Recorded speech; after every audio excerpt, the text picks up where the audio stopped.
This channel does not promote any violent, harmful, or illegal activities. All content provided by this channel is meant for an educational purpose only. July গণ অভ্যুত্থানের সময় সংঘটিত মানবতাবিরোধী অপরাধের মামলার আসামি রাউজানের সাবেক সংসদ সদস্য এবিএম ফজলে করিম চৌধুরীকে জামিনে মুক্তি পাইয়ে দেওয়ার জন্য তার পরিবারের কাছে ১ কোটি টাকা চাওয়ার কথোপকথনের অডিও জেনুইন বলে নিশ্চিত হয়েছে আন্তর্জাতিক অপরাধ ট্রাইব্যুনালের চিফ প্রসিকিউটর কার্যালয় গঠিত ফ্যাক্টস ফাইন্ডিং কমিটি।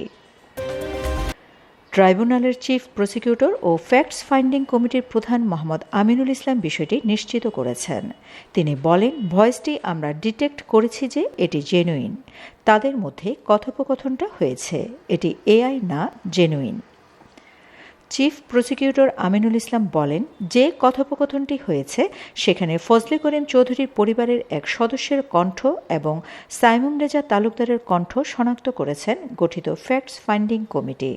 তবে ৫ সদস্যের এই কমিটি এখনও প্রতিবেদন দাখিল করেনি, অনুসন্ধান চালিয়ে যাচ্ছে বলে জানান তিনি। প্রসঙ্গত, ওই কথোপকথনের সূত্র ধরে গত ১০ই মার্চ প্রথম আলো ও নেত্রনিউজ যৌথ অনুসন্ধানী প্রতিবেদন প্রকাশের পর আন্তর্জাতিক অপরাধ ট্রাইব্যুনালের চিফ প্রসিকিউটরের কার্যালয় এই তথ্যানুসন্ধান বা ফ্যাক্টস ফাইন্ডিং কমিটি গঠন করে। অডিওতে জুলাই গণ অভ্যুত্থানের সময় চট্টগ্রাম শহরে সংঘটিত মানবতাবিরোধী অপরাধের একটি মামলায় গ্রেপ্তার সাবেক সংসদ সদস্য এবিএম ফজলে করিম চৌধুরীকে জামিনে মুক্তি পাইয়ে দেওয়ার জন্য তার পরিবারের এক সদস্যের কাছে তৎকালীন প্রসিকিউটর মোহাম্মদ সাইমুম রেজা তালুকদারকে ১ কোটি টাকা চাইতে শোনা যায়। সাইমুম রেজা তালুকদার প্রসিকিউটরের দায়িত্বে থাকা অবস্থায় ফজলে করিম চৌধুরীর স্বজনের সঙ্গে কথা বলেছিলেন। প্রথম আলোতে প্রতিবেদন প্রকাশের আগের দিন ৯ই মার্চ তিনি ট্রাইব্যুনাল থেকে পদত্যাগ করেন। পেশায় শিক্ষক সাইমুম রেজা বেসরকারি বিশ্ববিদ্যালয়ে শিক্ষকতা করতেন।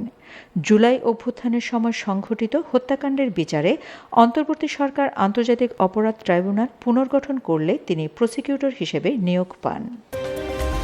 চট্টগ্রাম ৬ রাউজান আওয়ামী লীগের সাবেক সংসদ সদস্য এবিএম ফজলে করিম চৌধুরীর পরিবারের দাবি, সাবেক এই সংসদ সদস্যকে আটকের প্রায় ২ মাস পর গত বছরের এপ্রিলে প্রসিকিউটর সাইমুম রেজা তালুকদার প্রথম তাদের সঙ্গে যোগাযোগ করেন।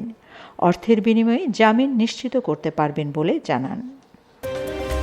২০২৫ সালের শেষের দিকে পরিবারটি সাইমুম রেজার সঙ্গে তাদের কথোপকথন রেকর্ড করা শুরু করে। তাদের হিসাব অনুযায়ী সাইমুম রেজা মোট ২৬ বার তাদের সঙ্গে যোগাযোগ করেছেন মধ্যস্থতাকারীদের মাধ্যমে এবং নিজে অন্তত ১৪ বার ঘুষ চেয়েছেন। সাইমুম রেজা তালুকদারের বিরুদ্ধে অভিযোগের বিষয়টি জানার পর তাকে মামলাটি থেকে সরিয়ে দিয়েছিলেন ট্রাইব্যুনালের তৎকালীন চিফ প্রসিকিউটর মোহাম্মদ তাজুল ইসলাম। তবে সাইমুমের বিরুদ্ধে আর কোনো ব্যবস্থা নেননি তিনি। ট্রাইব্যুনালের অন্যান্য দায়িত্ব থেকেও সাইমুমকে সরানো হয়নি।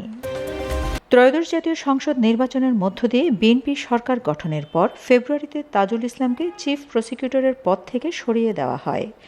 Shamima Chowdhury Shammi, BNA news 24।